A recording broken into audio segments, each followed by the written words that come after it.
नमस्कार, मी ॲडव्होकेट राणी सोनवणे. मी आज नोटरीविषयी नवीन व्हिडिओ घेऊन आलेली आहे. नवीन व्हिडिओ म्हणजे सगळ्यांसाठी खूप महत्त्वाचा आहे. आता नुकतेच काही लोकांचे COP नव्याने आलेले आहेत, त्यांच्यासाठी पण उपयुक्त. ज्यांच्या अगोदर आलेले COP आहे त्यांच्यासाठी व्हिडिओ उपयुक्त.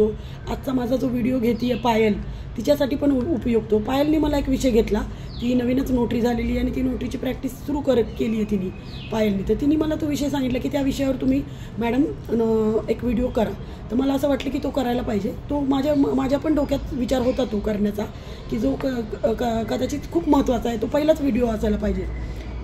पण ठीक आहे, आपण उशिरा करतोय तर देर आहे दुरुस्त आहे. तर तो विषय असा आहे की नोटरीची प्रॅक्टिस कशी वाढवायची. कसला भारी विषय आहे ना. आणि तुम्ही म्हणाल की मॅडम हा विषय तुम्ही अगोदर का नाही मांडला. कारण तुम्हालाही वाटत असेल की आता सगळ्यात महत्त्वाचं बघा, सगळ्यात महत्त्वाचा तुमच्या डोक्यातला जो निगेटिव्ह विचार आहे की यार किती नोटरी झाली आहेत, मग आपलं कसं होणार, आणि एवढे नोटरी झाले आहेत तर मग आपली प्रॅक्टिस कशी वाढणार. काही लोकांचा असा विचार असतो एवढे नोटरी झाली आहेत मग माझं काय. आणि काही लोक म्हणतात की एवढं नोटरी झाली तर माझी तर काय प्रॅक्टिस चालणार नाही. तर हे सगळे निगेटिव्ह विचार आहेत, हे सगळे काढून टाका पहिले. तर असं म्हणा की आता मी नोटरी झालेली आहे किंवा झालेलो आहे आणि माझी नोटरीची प्रॅक्टिस खूप भारी चालणार आहे. माझी नोटरीची प्रॅक्टिस खूप बूममध्ये चालणार आहे. मला नोटरीची कामं रोज येणार आहे. मला रोज तुम्ही एक डायरी करा यार, एक डायरी करा. बघा हा कलरफुल पेन आहे. मी जेव्हा नोटरी झाले ना तर तुम्ही तर यू आर सो लकी की तुम्ही एका वेळेत तुम्ही 14,648 महाराष्ट्रामधून नोटरी झाले. मला सगळीकडनं फोन येतात, कल्याणवरून येतं, ठाणेवरून येतं, बांद्रावरून येतं, पनवेलमधून येतं. सगळे नवीन नोटरी झालेले मला थँक्यू म्हणतात की मॅडम तुम्ही हे केलं, आम्ही तुमचा हा व्हिडिओ ऐकला, मॅडम ही क्वेरी आहे असं तसं. मला इथं कोर्टात शिवाजीनगर कोर्ट पुणेमध्ये मी प्रॅक्टिस करते. इथं पण मला सगळे विचारतात की मॅडम हे असं मग हे असं. मग त्याच्याविषयी मी नेहमी गायडन्स करत राहते. पण मला माझं यूट्यूब चॅनल माझं होतं. मग मला वाटलं की जर हे सगळ्यांचे प्रॉब्लेम असतील तर आपण यूट्यूबच्या माध्यमातून आपण ती माहिती पोहोचवणं गरजेचं आहे. आणि म्हणून मी यूट्यूबचा उपयोग केला आणि त्याचा सगळ्यांना उपयोग होतो आहे, त्याचाही मला खूप आनंद होतो. आणि तुम्ही नक्की सांगा मला, कारण तुमची पावती आहे ना ती माझ्यासाठी खूप ग्रेट आहे. आज मला पायल भेटली. पायलनी मला सांगितलं की पायल म्हणजे जी व्हिडिओ करते आज, तर पायलनी मला सांगितलं की मॅडम मी तुमची खूप फॅन आहे आणि मी तुमचे सगळे व्हिडिओ पाहते. पायलनी मला हे पण सांगितलं की तिचे बाबा पण वकील आहेत आणि तेही माझे व्हिडिओ बघत आहेत. म्हणजे मला खूप ब्लेस्ड वाटलं यार की एवढं समोरून माझे आशीर्वाद घेतले तिने. म्हणजे खूप मला ग्रेट फिलिंग दिलं तिने. ती मला म्हटली की मॅडम हे नोटरीचं असं काही निगेटिव्ह जे की मी तुम्हाला आत्ता सांगितलं. मी पायलला म्हटलं की इन एव्हरी सिच्युएशन तुम्ही पॉझिटिव्हच राहिलं पाहिजे. दो यू आर नोटरी म्हणजे तुम्ही लॉटमधले नोटरी आहेत तरी तुम्ही ग्रेट आहेत. तुम्ही लॉटमधले नोटरी असले तरी सगळ्या लॉटमधल्या नोटरींचे प्रॅक्टिस खूप चांगली असणार आहे. कधी चांगली असणार आहे, ती प्रॅक्टिस कशी वाढवायची ते मी तुम्हाला सांगते. सगळ्यात पहिलं तर कारण मी तुम्हाला सांगितलं, पहिलं तर सल्ला सांगितलं, पहिलं जे त्याचं काय सांगितलं की तुमच्या डोक्यातले निगेटिव्ह विचार काढा की माझी नोटरीची प्रॅक्टिस कशी चालेल. तुम्ही विचार काय करायचा आहे, माझी नोटरीची प्रॅक्टिस बूममध्ये चालणार आहे. दुसरं म्हणजे की बघा की नोटरीची प्रॅक्टिस कशी असती, म्हणजे प्रॅक्टिस कशी वाढती. तर प्रॅक्टिस ही कॉन्टॅक्टवर वाढते. आता बघा मी 2015ला नोटरी झाले. तर पहिले प्रथम तुम्हाला काय करायचं आहे, नुकतंच आज माझी एक जवळची मैत्रीण आहे ॲडव्होकेट शिल्पा टापरे, तिचं आज COP आलं, जे की खूप दिवसापासून COP का माहिती तिचं येत नव्हतं. आणि परवाच तिचं एक ऑब्जेक्शन आलं आणि तिला मी म्हटलं की तू अपलोड केलं की आता हे नक्कीच येईल, कारण मला माहिती आहे अपलोड केलं ते ॲफिडेविट म्हणजे जे कंप्लायन्स आहे. तिला एक ऑब्जेक्शन आलं की अनडिस्चार्ज काहीतरी ते होतं. मग तिने ते टाईप करून ते ॲफिडेविट वगैरे पाठवलं, अपलोड केलं आणि आज तिचं COP आलं. मी खूप खुश आहे. मग तिचा मला फोन आला की पहिले तिने मला फोन केला. मग असे COP काहींचे लेट वगैरे आलेले. मग त्यांनी पुढे काय करायचं की मग त्यांनी विचार काय करायचा आपण की आता मी नोटरी झालेली आहे. आता मग ज्यांचे COP आत्ता आले किंवा ज्यांच्या अगोदर आले, मी काय सांगत होते की मी 2015ला नोटरी झाले. मग मी 2015ला नोटरी झाले. मी 3-4 वर्ष नोटरीची प्रॅक्टिस करत होते. 2-3 वर्ष 3-4 वर्ष त्यानंतर पण मला कित्येक लोक म्हणत होते की मॅडम काय तुम्ही नोटरी आहे ना, मला सांगितलं नाही. ओ गॉड मॅडम तुम्ही नोटरी आहे ना, मला तुम्ही नोटरी आहे असं कितीतरी वेळा मला वाटायचं का यार. आणि मग आमचं काल एक काम होतं, आमचं परवा एक काम होतं, मागच्या आठवड्यात आमच्याकडे एवढे काम होतं, तुम्ही नोटरी आहे आम्हाला सांगितलंच नाही, का नाही सांगितलं. मग मला कळलं. मग मी सगळ्यांना मेसेज पाठवले किंवा सगळ्यांना मी ज्यांना भेटेन, जे माझ्या फ्रेंड लिस्टमध्ये आहे, जे माझ्या ओळखीतले आहे, जे क्लायंट आहेत, त्यांना सगळ्यांना सांगितलं की आय एम अ नोटरी. मी नोटरीची प्रॅक्टिस करते. मी नोटरी झालेली आहे, 2015ला झालेली आहे. तर तुम्हाला काही गरज नाही आहे 2-3 वर्षांनी कुणी सांगायची किंवा ऐकायची. तुम्ही आता नोटरी झालेला आहात. तुमचा इनबॉक्स उघडा, तुमचं व्हॉट्सअप उघडा, तुमचा एक ब्रॉडकास्ट ग्रुप करा, सगळ्यांना पाठवा की माझं आज शिल्पा तू पण ऐक, तुझा COP आलेलं आहे, सगळ्यांना लिस्टमध्ये पाठवून टाक की मी नोटरी झालेली आहे, तुमचं काय काम असेल तर मला नक्की हक्काने सांगा. आणि तुम्ही सगळ्यांना कळणार आहे. नोट बघा, तुम्ही काही कुणाला हे नाही म्हणत आहे की आम्हाला काम द्या, तुम्ही कळवताय त्यांना. त्यांचं काम असेल तर ते तुम्हाला हे करतील. तुमचे जवळचे जे कॉन्टॅक्टमध्ये त्यांनाही कळेल, तुमचे चांगले ओळखीचे असतील त्यांनाही कळेल, तुमचे क्लायंट असतील त्यांनाही कळेल. बघा मी तुम्हाला म्हटलं की नोटरी आणि ॲडव्होकसी हे जे आहे आपलं प्रोफेशन आहे. प्रोफेशन हे खूप प्राऊड असतं, ऑनेस्टी प्रोफेशन असतं, ऑनेस्टली प्रोफेशन असतं. आणि त्याच्यामध्ये आपण ॲडव्हर्टाईज करू शकत नाही, ॲडव्हर्टाईजमेंट नाही आहे आपल्याला. आणि तो आपला जरी म्हणजे एक मायनस पॉईंट असला तरी तो गुड पॉईंट पण आहे, कारण आपण वेगळ्या पद्धतीने ॲडव्हर्टाईज करू शकतो. ते काय आहे की आपले क्लायंट आपले ॲडव्हर्टाईज करू शकतात. म्हणजे समजा आता पहिलं तर स्किल तुम्हाला काय मी सांगितलं की पहिले तुम्ही सांगा की मी नोटरी झालेली आहे. आणि पहिलं त्याच्या अगोदर काय सांगितलं की तुमच्या डोक्यातून काढून टाका की तुम्ही निगेटिव्ह सगळे पॉईंट काढून टाका. दुसरं तुमच्या फ्रेंड लिस्टमध्ये सगळ्यांना कळवा की मी नोटरी झालेलं आहे. तिसरं काय आहे की तुम्ही हे करा की तुमच्याकडे जे पण काम येईल, जे पण तुम्हाला नोटरी येईल, जे पण काम येईल त्याला चांगली ट्रीटमेंट द्या. आता समजा की माझ्याकडे एक काम आलं तर त्या व्यक्तीला मी त्याचा ट्रू कॉपी असेल, त्याचा ॲफिडेविट असेल, त्याचं एकदम छान काम करून समजा त्याचं 2-3 बंच आहेत ते काम केले आणि त्याचं एकच 2-3 पेज ट्रू कॉपी पण करायचे. मग त्याला थोडंसं प्राईजमध्ये थोडंसं रिजनेबल प्राईज घ्या. म्हणजे बघा आता असं आहे की नोटरीला तुम्हाला माहिती आहे की नोटरीचे रूल्स आहेत आपले आणि Section 10 रूल्समध्ये लिहिलेलं आहे की आपण किती चार्ज करू शकतो. तर लक्षात घ्या, नोटरी जे आहे हे सोने की अंडे देणेवाली मुर्गी आहे. तर आपल्याला माहिती आहे ते आपल्याला रोज एक खायचं अंडं, कारण आपल्याला कंटिन्यू खायचं आहे. आपल्याला ही नोटरीची प्रॅक्टिस आहे. ॲडव्होकसी बघा, मला ॲडव्होकसी खूप आवडते. माझी प्रॅक्टिस करायला, मला वकिली करायला खूप आवडते आणि मी खूप म्हणजे मला जोपर्यंत करायची तोपर्यंत मी करणार. पण नोटरीचं असं आहे की जेव्हा समजा मी माझं एज झालं, समजा एखाद्या वकिलाचं एज झालं आणि मग तो येऊ शकणार नाही आहे कोर्टात, पण नोटरीचं तसं नाही आहे. ते घरी बसून पण नोटरीची प्रॅक्टिस करणार आहे. त्यामुळे ही कंटिन्यू प्रॅक्टिस असणार आहे. काही वकील असं म्हणतात, काही नोटरी असं म्हणतात इट्स लाईक अ पेन्शन पण आहे. आणि दुसरं म्हणजे की माझं असं म्हणणं आहे की हे म्हणजे आपलं रोजचं इन्कम आहे. ॲडव्होकसीमध्ये पण रोजचं इन्कम आहे, पण नोटरीचं पण हे रोजचंच इन्कम आहे. आणि मला असं वाटतं की नोटरीचं हे जे प्रोफेशन आहे ना, हे तुमचं इन्कम आहे ना इन्क्रीज करतं. म्हणजे ॲडव्होकसीमध्ये पण तुम्हाला इन्कम येणार आहे आणि नोटरीच्या पण ह्याच्यामध्ये इन्कम येणार आहे. दुसरं सगळ्यात महत्त्वाचं, जे सगळे नोटरी करतात तर ते तुम्ही ऐका की ते दुसरं चौथा पॉईंट आहे की तुम्ही नोटरी झालेला आहात. तुमची नोटरी प्रॅक्टिस खूप चांगली चालणार आहे. तुम्ही तुमचं ऑफिस घ्या. ऑफिस खूप गरजेचं आहे. ऑफिस घेतल्यावर तुमची कामं वाढणार आहे. ऑफिस जेवढं चांगलं ठेवणार आहे, जेवढं चांगलं तुमचं असणार आहे ऑफिस, जेवढ्या एरिया म्हणजे तो गजबजलेला एरिया, जिथं जवळ स्टॅम्प वेंडर असेल, जिथं जवळच झेरॉक्स मशीन, इवन तुमच्या ऑफिसमध्ये पण तुम्ही काय करा, झेरॉक्स मशीन, टायपिंगचं सगळं सुविधा ठेवा. म्हणजे एखादी व्यक्ती तुमच्याकडे आली तर त्या व्यक्तीला स्टॅम्प घ्यायला तुम्ही बाहेर पाठवू नका.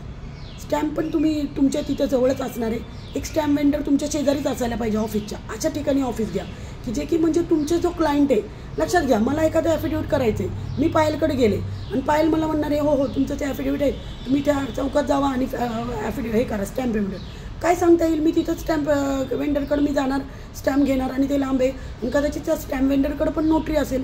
तो म्हणेल कशाला इकडे तिकडे जाता, माझ्याकडेच नोटरी आहे. तर असं होऊ देऊ नका. तुमच्याकडे व्यक्ती येतो आहे, त्या व्यक्तीला व्यवस्थित ट्रीटमेंट द्यायला ऑफिसला बसवा आणि त्या स्टॅम्प वेंडरला सांगा की तो तिथं पोचतं करेल. किंवा एखाद्या माणसाला सांगा तुमच्या ते स्टॅम्प वेंडर, तुम्हाला तर आता माहिती आहे की स्टॅम्प हा जी व्यक्ती आली त्या व्यक्तीच्या नावानेच पाहिजे. त्या व्यक्तीला अवेलेबल असा तुमच्या ऑफिसच्या एरियामध्ये स्टॅम्प वेंडर जिथं असेल तिथं ऑफिस ठेवा.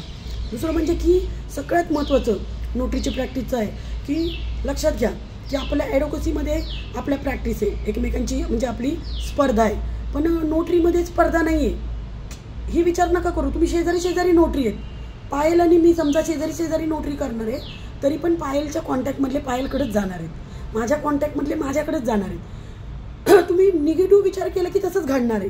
बघा, तुम्हाला आठवतं आहे, मला माझ्या आजीची एक शब्द आठवतो आहे, तो मला खूप कायम लक्षात राहते. माझी आजी खूप प्रिय होती. म्हणजे माझी आजी म्हणायची की म्हणजे आपण खूप वेळा ऐकलं असेल तुम्ही हे की तुम्ही जे बोलताय वास्तू तथास्तू बोलते. म्हणजे एक प्रकारे ती पण पॉझिटिव्ह होती. ती त्या एजमध्ये होती, ती अनएज्युकेटेड होती माझी आजी, पण तरी ती म्हणायची की तुम्ही जे बोलताय ते वास्तू तथास्तू होतं. मग तेच आहे, जर तुम्ही म्हणाल की आम्ही शेजारी कुठं बसू, पाहायला जाऊ दे तिकडे बसू दे, मी इकडे बसेल म्हणजे मला जास्त काम येईल, असा विचार करू नका. तुम्ही जिथं बसाल बघा, तुमच्या नशिबाचं तुमच्याकडेच येणार आहे. तुम्ही जिथं असाल तिथं येणार आहे, त्यामुळे तुमच्याकडेच येणार आहे आणि त्या पद्धतीने तुमच्याकडं काम तुमचं वाढणार आहे. मग दुसरं अजून काम वाढण्याची टेक्निक आहे की चांगली ट्रीटमेंट द्या. पक्षकार जो येणार आहे तुमच्याकडं त्यांना चांगली ट्रीटमेंट द्या. दुसरं म्हणजे की ॲडव्होकसीमध्ये मी म्हणत होते, ॲडव्होकेटमध्येच हे की एखादं मॅटर माझ्याकडे आलं त्याकडे नाही. ही तर नोटरीमध्ये तसं नाही आहे. माझे डॉक्युमेंट मी नाही करू शकत नोटरी. मी याच्यावर एक नोटरीचा व्हिडिओ बनवलाच आहे की माझं समजा काही मला कुठे दाखल करायचे आहेत कागदपत्र माझे स्वतःचे आहेत, की माझे लिव्हिंग सर्टिफिकेट आहेत, माझं कास्ट सर्टिफिकेट आहे, माझे काय माझ्या मुलांचे काय तर माझंच मी नोटरी नाही करू शकणार. पण मी जी माझी जवळची मैत्रीण असेल, जसं की पायल आहे माझ्या शेजारी किंवा माझी मैत्रीण आहे, तर मी त्या मैत्रिणीकडनं नोटरी करून घेणार आहे. जे डॉक्युमेंट माझ्या रिलेटिव्ह, जे डॉक्युमेंट माझ्या मॅटरचे आहेत, मॅटरच्या रिलेटेड आहेत, ते मी नाही करू शकणार आहे. समजा माझा एखादा मॅटर आहे कोणत्या कोर्टात आणि त्या मॅटरमधले मला नोटरी करायचे, ते मी माझ्या जवळच्या मैत्रिणीकडनं जी नोटरी आहे तिच्याकडनं करणार आहे. मग तुम्ही तुमच्या नोटरी मित्रमैत्रिणीमध्ये पण चांगले कॉन्टॅक्ट ठेवा. सगळ्यात महत्त्वाचं बघा की कॉन्टॅक्टवर नोटरी प्रॅक्टिस तुमची होणार आहे. कॉन्टॅक्ट वाढवा. कॉन्टॅक्ट कशाने वाढवतात? Join any group, join any NGO, join any political party, join any group, social group. म्हणजे तुम्ही जेव्हा एक वेगवेगळ्या फील्डमधले लोक एकत्र येतात, तुमचं नॉलेज हे करता, एकमेकांना शेअर करता, तर तेव्हा तुमचं नॉलेज एक्सचेंज करून तुमचे कॉन्टॅक्ट वाढतात. म्हणजे समजा आता माझा एखादा ग्रुप आहे की जिथं डॉक्टर आहे, वेगवेगळ्या फील्डमधले, मी ॲडव्होकेट आहे, नोटरी आहे, मग त्या एरियातले सगळं त्या माझ्या ग्रुपमधले काही जरी असेल ॲडव्होकसीच्या रिलेटेड किंवा नोटरीच्या रिलेटेड, ते माझ्याकडेच येणार आहे. तर मला त्यासाठी थोडासा टाईम द्यावा लागतो. नुसतं कोट टू कोट करू नका ना. 11 ते 5 मग घरी गेलं की झालं. ऑफिसला जा. ऑफिस जर तुमचं असेल तर ऑफिसमध्ये असा एक कार्यक्रम घ्या. आता बघा, आता 10वीचे रिझल्ट झालेले आहेत, 12वीचे रिझल्ट झालेले आहेत. एक दिवस असा कार्यक्रम घ्या की तुमचे 10वीचे 12वीचे mark list free of cost true copy करून देईल. मग जेव्हा येतील तेव्हा गर्दीने येतील, फ्री ऑफ कॉस्ट. पण विचार करा, एखादी व्यक्ती तुमच्याकडे येते, त्याला त्याजवळ तुमचं ऑफिस कळतं, तुमचा शिक्का जातो त्याच्या डॉक्युमेंटवर, तुमचं कार्ड पण तुम्ही त्या दिवशी देऊ शकता, तुम्ही चहा कॉफी त्यांना काय त्या दिवशी देऊ शकता, एक गुड ट्रीटमेंट देता. त्याचं नंतर काय काम असेल तर ते तुमच्याकडेच देईल. तर अशा पद्धतीने हे सगळे हे. अजून एक शेवटचं, सगळे मी आता नाही सांगत, काही मी नंतर सांगेन, सेकंड पार्ट करीन, कारण पाहायला पण जायचं, मला पण जायचं. अजून एक शेवटचं आहे की तुमचं जे ऑफिस आहे किंवा तुम्ही जे इथं बसणार आहे तो गजबजलेला एरिया पाहिजे. जसं की कोर्ट, जसं की हवेली ऑफिस, जसं की जिथं एकदम गर्दीचा एरिया आहे, शाळांच्या जवळ, कॉलेजच्या जवळ, विद्यापीठाच्या जवळ, जिथं. आणि सगळ्यात महत्त्वाची प्लेस म्हणजे जिथं स्टॅम्प वेंडर बसतो त्याच्या ऑफिसमध्ये कदाचित, किंवा जिथं स्टॅम्प वेंडर, टायपिंगवाला, झेरॉक्सवाला असेल तिथं. कोर्टाची प्लेस तर खूप महत्त्वाची आहे. कोर्टामध्ये इतके सगळे नोटरी असतात, सगळ्यांची नोटरीची प्रॅक्टिस खूप भारी आहे. मी इथं लेडीज बाथरूममध्ये बसते शिवाजीनगर कोर्टात. इथं लेडीज बाथरूमच्या बाहेरच किती सारे नोटरी बसतात. सगळ्यांची नोटरीची प्रॅक्टिस खूप भारी असते. आणि सगळ्यात महत्त्वाचं की पॉझिटिव्ह थिंकिंग खूप महत्त्वाची आहे. एक शेवटचं ट्रिक मी सांगते, जी मी पण अप्लाय केली होती. मला जेव्हा नोटरी व्हायचं होतं ना, पाहिल 2015ला मी नोटरी झाले. मी 2009पासून लिहित होते की मला नोटरी मी झालेली आहे, प्रेझेंटमध्ये लिहायचं. आणि मग जेव्हा मी लॉ ऑफ अट्रॅक्शनवर अभ्यास करायला लागले, लॉ ऑफ अट्रॅक्शनवर मी एक व्हिडिओ टाकला याच्यावर, जो खूप कमी व्ह्यूज आहे. ते नक्की पहा तुम्ही. तुम्हाला जे पाहिजे ते कसं मिळवायचं तो नक्की पहा. ह्याच्या रिलेटेड, ह्याच्याबरोबरच तो तुमच्यासाठी खूप महत्त्वाचा आहे की मला माझी प्रॅक्टिस वाढवायची. तर मी काय करत होते, मी आले ना कोर्टामध्ये, इथं एक ह्या टेबलला मी माझं टेबल आहे, इथं मी बसते आहे. आम्ही सगळे कुठंही बसू शकतो. इथं मी बसते, मी त्या टेबलला बसायचे. तर मग मी तिथं बसले की मी लिहायचे की मी नोटरी झालेली. मग नोटरी झाल्यावर मी त्या वहीमध्ये काय लिहायचे, आज मला नोटरीतून 5,000 आलेले आहेत. म्हणजे असं पॉझिटिव्हमध्ये मी लिहायचे. जादू यार, तुम्ही लिहा. मी सकाळी लिहायचं, खूप पॉझिटिव्ह एनर्जीनी लिहा. की मी वेगवेगळ्या पेननी लिहा. I like colourful pen. I have so many pens, म्हणजे डिफरंट कलर्स पेन्स. तर त्या डिफरंट कलरनी मला डायरी पण असते. डायरी तुमच्याकडे पाहिजे. मग त्या डायरीमध्ये मी लिहिते मला आज, म्हणजे मी आली आहे सगळ्यात लवकर यायचं यार कोर्टात. उशिरा येऊन काय उपयोग आहे, लवकर पण खूप कामं मिळतात. लवकर या कोर्टामध्ये, ते ॲटमॉस्फिअर फील करा. शिवाजीनगर कोर्टाचं तुम्हाला ॲटमॉस्फिअर कधी जास्त आवडतं माहिती आहे का? एकदम खूप लवकर आणि एकदम खूप उशिरा. आत्ता तर 7 वाजत आलेले. मी हा व्हिडिओ करते शिवाजीनगर कोर्टामध्ये, की जे की वेळ नाही मिळत म्हणून इथं करावं लागतं. कारण मला तुम्हाला गायडन्स द्यायचं आहे एनी हाऊ. आणि आज मला पायल पण भेटली, तिने मला सांगितलं. तर तुम्ही तुमची पॉझिटिव्ह थिंकिंग ते लिहायचं. तुम्ही जे लिहाल ना ते तुम्हाला मिळणार आहे. मग ते लिहायचं कसं, पॉझिटिव्हली, की आज मला 5,000 रुपये मिळाले आहेत नोटरीमधून. तुम्ही स्पेसिफिक क्लिअर लिहा. म्हणजे बघा, मागण्याचे तीनच स्टेप्स आहेत. डिमांड, बिलीव्ह आणि रिसीव्ह. म्हणजे मागा, विश्वास ठेवा आणि मिळाल्यासारखं समजून घ्या की मला मिळालेलं आहे. तर अशा पद्धतीने तुम्ही करा. पहिलं मागा, मग नंतर त्याच्यावर काम पण करा. म्हणजे बघा, मी मागणार फक्त आणि घरी बसणार, मला आज 5,000 रुपये मिळेल, मला 5,000 कसे येणार आहेत नोटरीमधून, मला कोर्टात यावं लागणार आहे आणि फुल तयारीने बसा, रजिस्टर घेऊन हे करून वगैरे तुम्हाला येणार नोटरीची कामं. सगळ्यात महत्त्वाचा हा जो व्हिडिओ आहे तो सगळ्यांनी नक्की पहा आणि मला नक्की सांगा. ह्याचा मी सेकंड पार्ट पण बनवणार आहे, कारण आता खूप उशीर झालेला आहे आणि थोडंसंच तुम्हाला मी जास्त बोर नाही करत. हे नक्की तुम्ही अप्लाय करा आणि मला सांगा तुमची नोटरीची प्रॅक्टिस वाढली की नाही. मला खूप आवडेल तुम्ही सांगितलेलं. Thank you, bye. Thank you Payal, bye. Thank you.